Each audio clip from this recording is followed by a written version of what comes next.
하나님 말씀을 같이 보시겠습니다. 신약성경 디도서 1장 2절 3절 말씀입니다. 신약성경 348면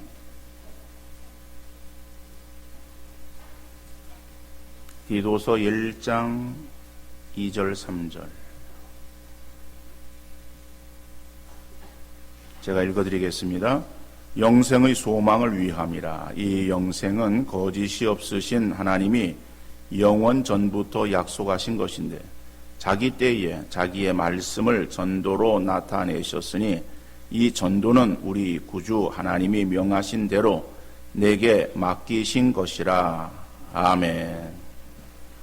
전직 호서대와 명지대 총장을 지내시고 한국 전력 고문이시며 그 다음에 한국 헤비다트 이사장이신 정근모 박사께서 경기고와 서울대 동기동창이었던 전두환 대통령 시절에 경제수석을 지낸 김재익 수석이라고 하는 사람이 있었습니다. 그래서 이 정근모 박사, 장로님이죠. 같은 이제 학교 출신으로 친하게 지냈습니다. 그래서 이 정근모 박사의 마음 속에는 늘 찔림이 있었어요. 나는 예수를 믿는 그러한 사람인데 저 사람은 예수님을 모르는 데 대해서 내가 그냥 있으면 되겠는가. 그래서 몇 번 만나서 전도를 하려다가 기회를 놓치고 또 놓쳤는데 오늘은 꼭 전도를 해야 되겠다라고 생각을 이제 했습니다. 그래서 만나서 정식적으로 이제 이야기를 했어요. 자네 나하고 교회 좀 가지 않겠나. 그랬더니 이 김재익 씨가 마치 기다렸다는 듯이 사실은 나도 그런 생각이 있었어. 그런데 나는 지금 대통령을 모시고 다음 주간에 버마로 가야 되는데 좀 바빠. 갔다 와서 내가 자네와 함께 교회에 나가지 뭐. 이렇게 대답을 했어요. 그러한 대답을 듣고 나서 뭐 다음 주간에 버마 갔다 와서 그 다음 주간에 자기와 교회를 가겠다는데 꼭 이번 주에 오라고 그렇게 강요할 수 없어서 그냥 헤어졌어요. 그래서 김재익 그 경제수석은 대통령을 모시고 버마로 갔고, 그리고 이 정근모 박사는 원자로 회의가 있어서 중국에 갔어요. 그래서 이제 정근모 박사가 그 회의 참석을 하고 저녁 때 호텔에 들어와서 TV를 틀었어요. 그 TV를 틀고 뉴스를 이제 보는 순간에 그는 큰 충격을 받았습니다. 바로 아웅산 폭발 사고가 일어났던 거예요. 거기서 이 많은 그때 이 관료들이 죽음을 당했었습니다. 그래서 대통령 그때 죽지 않았었죠. 그래서 뭐 전두환 대통령 지금도 살아있지만은 대통령을 이제 피하고 다른 그런 관료들이 많이 죽었는데 그때에 이 김재익 그 수석도 죽었던 거예요. 그러니까 이제 그런 소식을 들은 이 정근모 박사 마음 가운데에서는 내가 친구에게 복음을 전할 기회가 있었는데 내가 그 기회를 놓쳤다라고 하는 그 이 자책이 마음에 들었어요. 그래가지고 가슴을 치면서 괴로워했다고 합니다. 우리 사람이 살아가면서 먼저 해야 될 일이 있고 나중 해도 될 일이 있어요. 근데 지혜로운 사람과 미련한 사람의 차이는 무엇인가? 그것은 먼저 해야 될 일과 나중 해도 될 일을 구분할 줄 아는 사람이 지혜로운 사람. 그걸 구분하지 못하는 사람은 미련한 사람. 그래서 열심히 일을 합니다. 열심히 일을 하는데 어떤 사람은 수고했다, 잘했다라고 하는 칭찬이 주어지는가 하면은 어떤 사람에게는 미련하다라고 하는 그러한 책망의 소리가 들릴 수 있어요. 그 미련하다라고 하는 그 소리를 들은 사람은 일을 안 한 것이 아니에요. 소위 속된 표현으로 농땡이를 피우고 그냥 대충 일을 한 것이 아니에요. 열심히 했어요. 나름대로 열심히 했어. 그런데 일의 우선순위를 구분하지 못했던 거예요. 나중 해도 될 일을 그거를 자기 생각에 먼저 급한 줄 알고, 그리고 먼저 행하다가 정작 중요한 거, 꼭 해야 될 일을, 그것을 뒤로 미루는 그러한 경우에 있어서는 자기는 열심히 했지만은, 그러나 결과적으로 들려지는 소리는 미련하다라고 하는 소리가 들릴 수밖에 없는 것이고, 정작 해야 될 일들, 먼저 해야 될 일을 가려서 그 일을 감당하는 그러한 경우에는 잘했다, 수고했다라고 하는 칭찬의 소리가 들릴 수 있을 것입니다. 우리는 미련하다는 책망의 소리보다는 지혜롭다라고 하는 칭찬의 소리를 듣는 우리 성도님들 다 되어질 수 있기를 간절히 바랍니다. 그래서 오늘 본문에서 보면은 지혜로운 전도자가 나오고 있어요. 오늘 3절 말씀에 자기 때에 자기의 말씀을 전도로 나타내셨으니 이 전도는 우리 구주 하나님이 명하신 대로 내게 맡기신 것이라. 여러분, 내게 맡기신 것이라라고 하는 것은, 이것은 바울이 자기에게 맡겨주신 일이다라고 하는 것을 깨달았다라고 하는 것을 지금 디도에게 편지하고 있는 것이죠. 하나님께서는 지혜가 무한하시고 전지하시게 모든 것들을 아시고 또 모든 것들을 적당한 때에 이루어 가시는 하나님이시다. 그런데 우리의 구원에 대해서, 인류 구원에 대해서 하나님이 그저 아무렇게나 그냥 생각나는 대로 행하신 것이 아니라 그 전지하신 하나님, 모든 것을 아시는 하나님께서 이미 구원의 계획을 가지고 계셨어요. 그래서 본문 2절 말씀 보면은 영생의 소망을 위함이라. 이 영생이라고 하는 건 사람에게 주실 그러한 그 구원을 말하고 있는 거예요. 그죠? 사람을 구원하셔서 그 영원히 살 수 있도록 하시는 그러한 그 은혜를 베풀어 주시는 것을 말하는 것인데, 이 영생은 거짓이 없으신 하나님이 영원 전부터 약속하신 것인데 라고 말씀하고 있어요. 그러니까 하나님께서 거짓이 없으신 하나님, 진실하신 하나님, 신실하시고 믿을 수 있는 그 하나님이 영원 전부터 약속하셨다라고 하는 거예요. 근데 물론 영원 전부터라고 하는 이 말에 있어서 우리가 조금 해석이 어떠한 해야 될 필요가 있습니다만은 지금 그런 것들을 다 우리가 다룰 수 있는 시간적인 여유가 없고, 어떠간에 하나님은 우리 범죄한 영혼들에 대해서 구원의 계획을 가지고 계셨어요. 그리고 그 구원의 계획을 이루시기 위해서 성부 하나님께서 성자 하나님이신 예수님과 그것에 대해서 언약을 맺으셨습니다. 그래서 그 언약, 약속하신 대로 예수님께서 그 하나님의 때에 이 땅 위에 인간의 몸을 입고 오신 거예요. 그래서 우리의 죄를 대신해서 십자가에서 대속의 죽음을 당하셨습니다. 우리가 지난 주간 부활절을 지켰고, 그리고 그 전 주간에 종려주일로 지켰어요. 그 종려주일은 십자가를 지시기 전 예루살렘에 올라가실 때에 종려나무 가지를 흔들면서 환호하던 그러한 것을 이제 기념하면서 종려주일이라고 하는 명칭을 붙입니다만, 그 주간은 고난주간으로 지나는 것이었죠.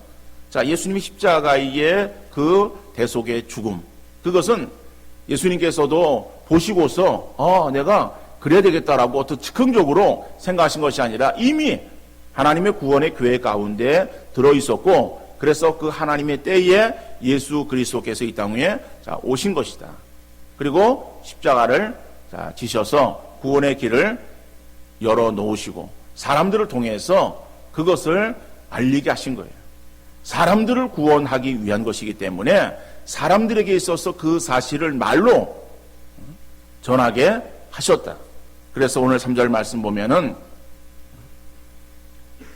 자기 때에 자기의 말씀을 전도로 나타내셨으니, 전도는 뭐 도를 전하는 거죠. 복음을 전하는 것으로, 그래서 하나님의 뜻을 나타내신 거예요. 그런데 이 전도는 우리 구주 하나님이 명하신 대로 내게 맡기신 것이라. 그래서 바울에게 이 사명이 주어진 것을 바울이 알게 되었던 것입니다. 우리가 잘 알고 있는 대로 바울의 회심은 다메섹으로 내려가던 길에서 있었습니다.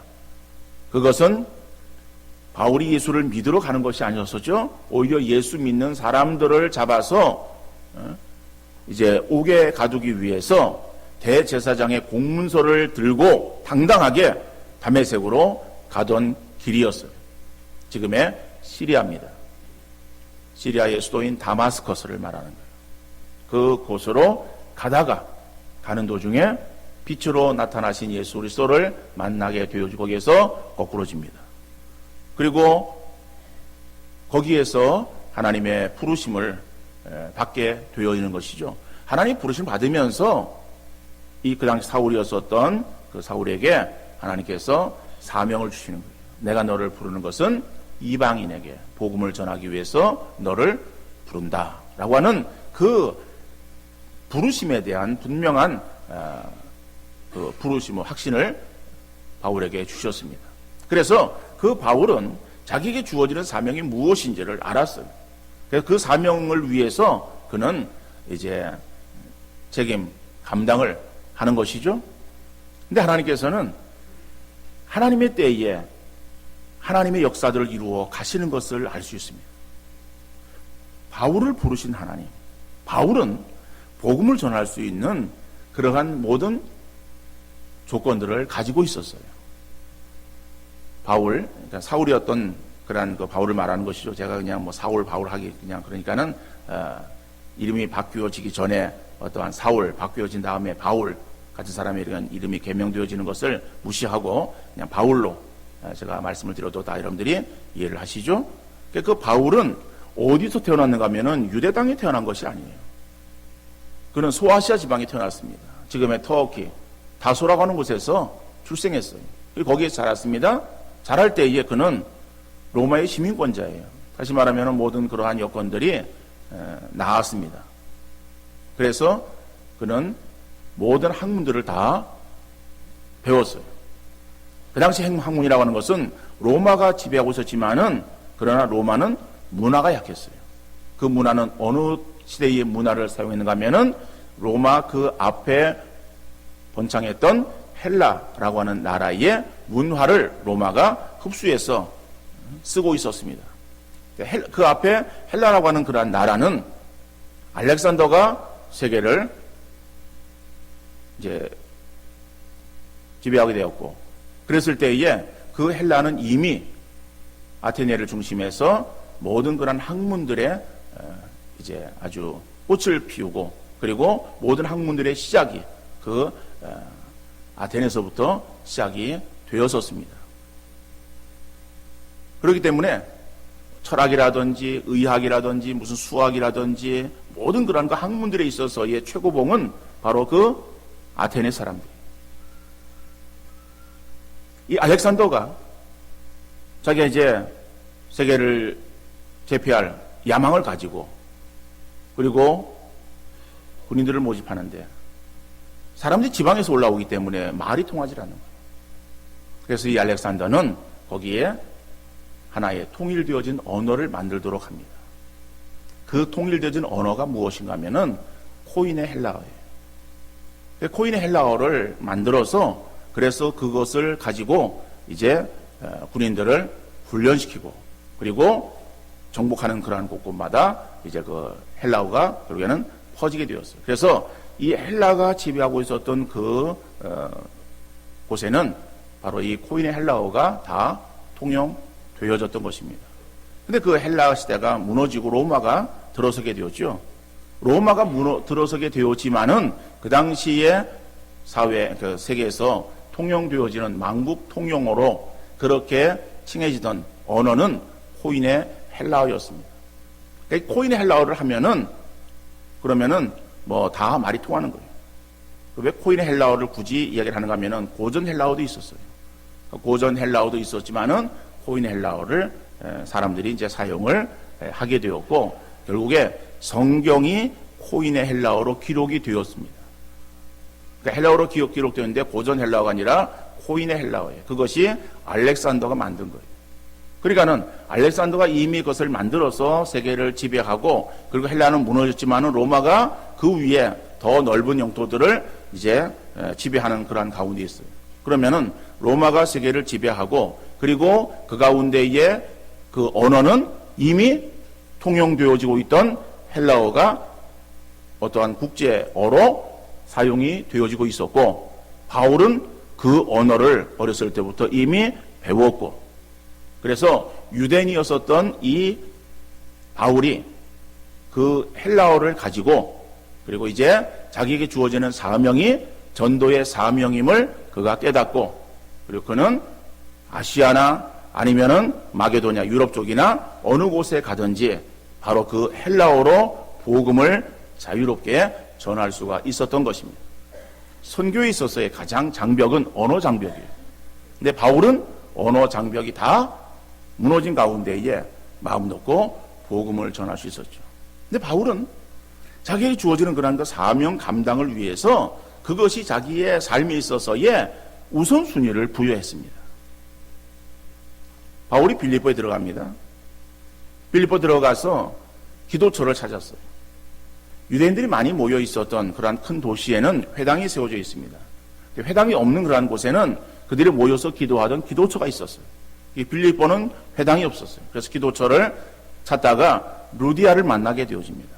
루디아라고 하는 그러한 여자, 자주장사를 만나서 그래서 그에게 복음을 전하고 결국 그 집에 들어가서 복음을 전해서 그 집이 구원함을 얻게 되어집니다. 그리고 이제 기도처를 어디든지 물었기에 기도처로 가다가 누구를 만나게 되어지는가 하면은 귀신 들린 여종을 만나게 되어져요. 귀신 들려가지고 점을 치고 있던 여종이에요. 그 여종의 귀신을 내어 쫓아줍니다. 그러니까는 그 여자는 멀쩡하게 되었지만은 그 여자를 통해서 돈벌이 하던 주인은 자기의 밥줄이 끊어진 거예요. 그러다 보니까는 바울을 고소합니다. 그래서 바울은 감옥에 들어가게 되어지는 거예요. 깊은 감옥에 들어가서 바울은 뭐라 기도하는가 하면은 하나님, 내가 지금 복음을 전하다가 이게 지금 애매하게 이 깊은 감옥에 들어와 있는데 하나님 나를 언제 풀어주실 것입니까? 속히 나를 풀어주옵소서. 그래야 내가 복음을 전할 것 아닙니까? 라고 기도하지 않았어요. 그는 그 안에서 찬송하고 그냥 기도합니다. 그럴 때에 옥토가 움직이고 옥문이 열려집니다. 깜짝 놀란 간수가 죄수들이 다 도망간 줄 알고 자결하려고 하는 것을 막습니다. 그리고 그 간수의 집에 가서 그래서 씻고 음식을 먹고 그 집 사람들에게 복음을 전해서 그 집이 예수를 믿게 되어지는 거예요. 날이 샘매 이제는 바울이 풀려나게 됩니다. 그리고 풀려나서 바울이 그 다음에 들어간 곳이 데살로니가 지역으로 들어가는 거예요. 그러니까 데살로니가 지역은 큰 지방이에요. 거기에는 회당이 있었어요. 회당을 찾아가는 거예요. 가서 회당 예배로 모인 그러한 예배가 마친 뒤에 그 사람들에게 복음을 전하는 거예요. 그러다 보니까는 사람들이 많이 주께로 돌아오는 거예요. 그러니까 석주를 지나는데 유대인들이 자기 유대 회당으로 왔던 사람들 중에서 다 많은 사람들이 예수를 믿고 뭐 이러다 보니까는 그 유대인들이 이 바울을 그냥 놔두면 안 되겠다. 저놈을 어떻게 좀 없애든지 뭐 술을 내야 되겠다. 그런 마음을 가졌어요. 그래가지고 시장에 그 어떤 깡패들을 삽니다. 그래가지고 그 사람들을 사서 바울을 괴롭히도록 합니다. 근데 그런 사실을 알았어요. 야손의 집으로 가던 것을 사람들이 알고서 바울을 피신시킵니다. 그리고 그 밤에 데살로니가 지역에서 나오게 하는 거예요. 도망가게 하는 거예요. 자, 이것이 바울이 2차 전도 여행의 시작에서부터 지금 이제 뭐 빌립보하고 데살로니가 지역을 제가 말씀드린 거예요. 그 바울은 데살로니가 지역에서 나와가지고 그 다음에 간 곳이 베레아 지역으로 들어가죠. 자, 어떡하네. 이 바울은 자기가 빌립보 가서 그리고 거기에서 새로운 도시입니다. 새로운 지역이에요. 자기는 소아시아 지방으로 가려고 했다가 성령의 인도하심을 따라서 그가 지금 이 마게도냐 지역으로 들어와서 첫 성인 빌립보에 들어온 거거든요. 그 빌립보라고 하는 그런 것이 자기가 처음 와본 곳이에요. 그럼 처음 와본 곳이면은 내가 이곳에서 어디 살아야 되고 어떻게 살아야 될 것인가라고 하는 자기 어떤 삶에 대해서 먼저 살피지 않았어요. 바울에게 있어서 자기에게 주어지는 사명이 무엇이다라고 하는 것을 분명히 알았기 때문에 그래서 가서 복음 전하는 것이 우선적으로 해야 될 일임을 알고 그래서 그곳을 가다가 루디아를 만나고 귀신 들린 여종을 만나게 되어지는 거예요.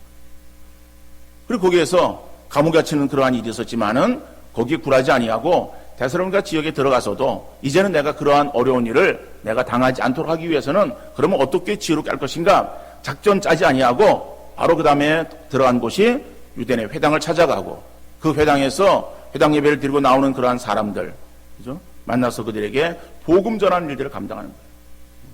유대인의 핍박이 있었어요. 유대인의 박해가 있었어요.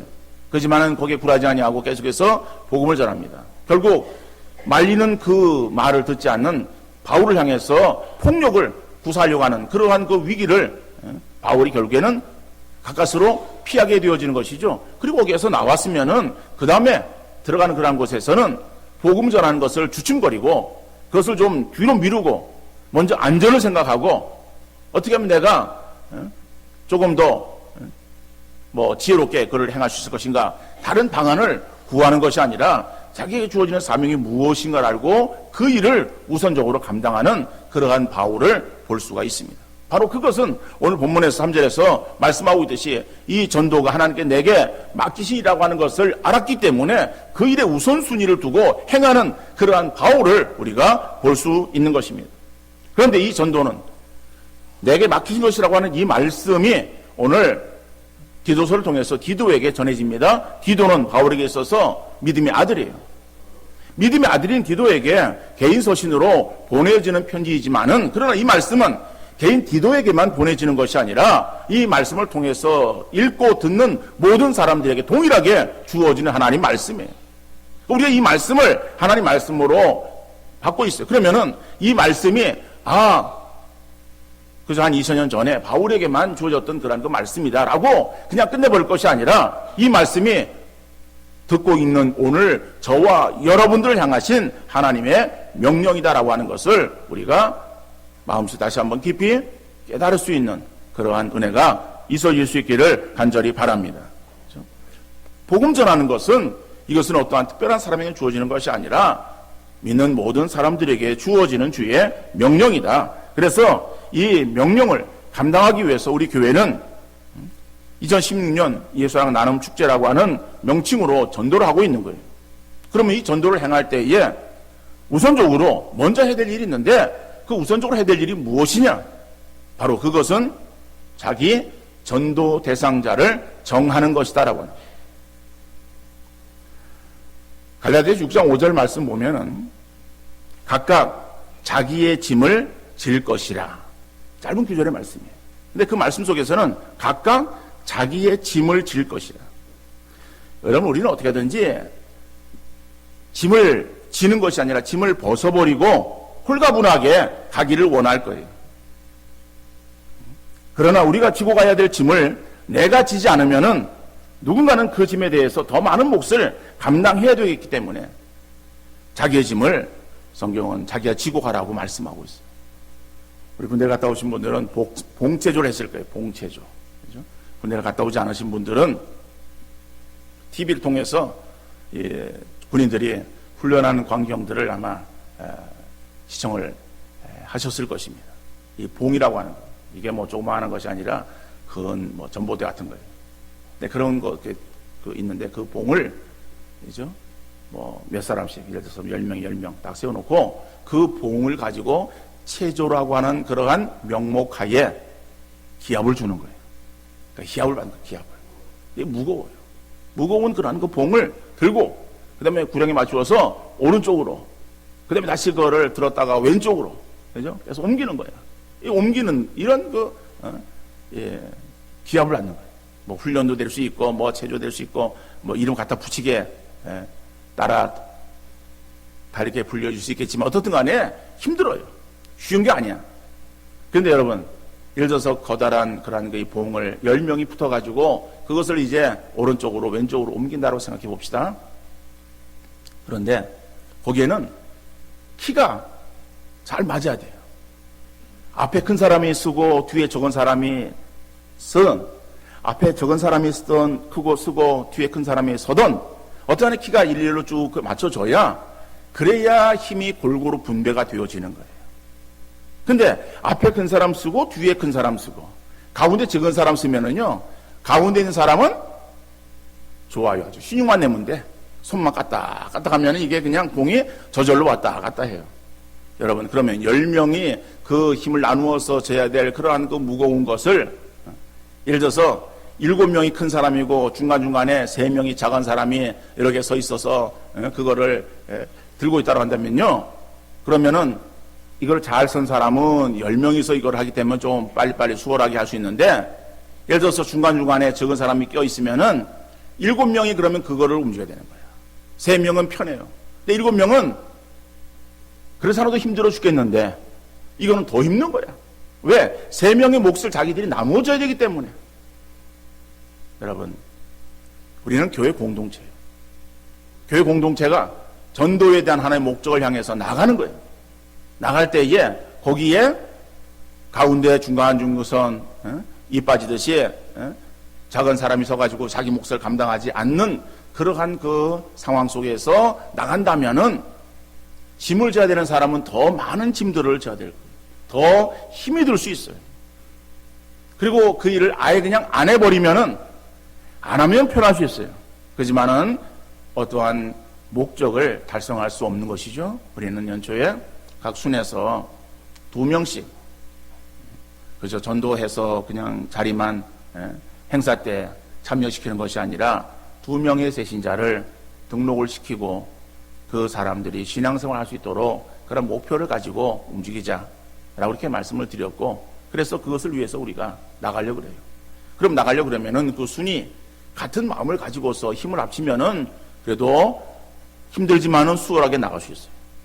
그런데 그 일을 순양, 부순양 둘만 하고 나머지는 다 쉬고 있으면은, 둘이서 그 일을 감당하려고 한다면은 버거워서 감당하지 못하고 결국에는 쓰러질 수밖에 없어요. 그러면은 그 수는 그냥 아무것도 하지 못하는 연약한 순이 될 수밖에 없을 것이다.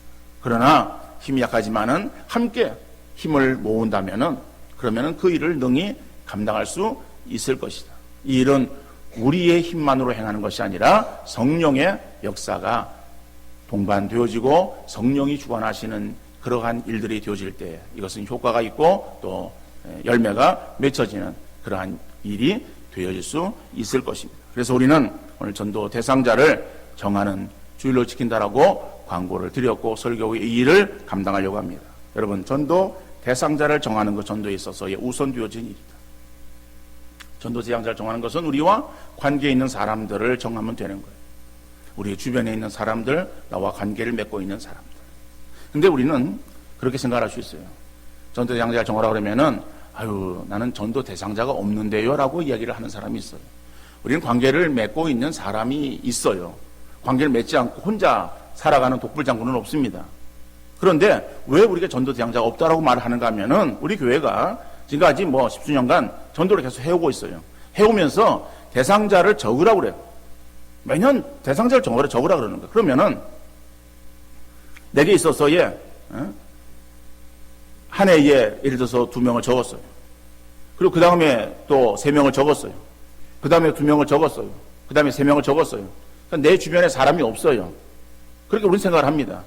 10명의 사람들이 있는데, 나와 관계하는 사람이 10명의 사람이 있는데 10명의 사람 이름들이 다 적혀졌어요. 그래서 더 이상 적을 사람이 없다라고 생각하기 때문에 대상자가 없다라고 우리는 말을 할 수 있습니다. 여러분, 그러나 그 첫 번째, 두 번째, 세 번째, 네 번째 몇 년을 해서 이름을 적어냈지만은, 그러나 그 사람들을 여러분들이 제대로 접촉을 했습니까? 이름을 써내고 접촉을 했습니까? 접촉한 사람도 있고 접촉하지 않은 사람도 있어요. 그러면 접촉하고 접촉 안 한 그런 사람들이 한 해 전도대상자로 그냥 끝나고 그 다음에는 새로운 사람을 찾는 거예요. 또 그 사람이 있어서 대상자를 정해가지고 접촉했는가 하면은 접촉을 했는데 나오질 않아요. 그래서 또 빠져. 여러분, 그러다 보면 우리 주변에 사람이 없어요. 그런데 그 사람들이 다 예수를 믿는 사람이면 괜찮아요. 그런데 내가 전도대상자로 적었고 그 다음에 교회 한번 나왔다 할지라도 아직 예수를 믿고 있지 않아요. 아직 예수를 믿고 있지 않으면 내게 뭐예요? 전도 대상자야. 아유, 그 사람 지난번 썼는데요. 썼어도 예수를 아직 안 믿으면은 내게 그 사람에 대해서 전도해야 될 대상자로 남아있는 거예요. 그 사람의 이름을 쓰면 되는 거예요. 아유, 그 사람이요. 내가 3년 전에 그 사람 정말 이름 써놓고 아주 최선을 다해서 한번 접촉했어요. 근데요, 아주 징그럽게 그 사람 아주 그냥 말도 안 듣고 교회 안 나와요. 그 사람은 안 돼요.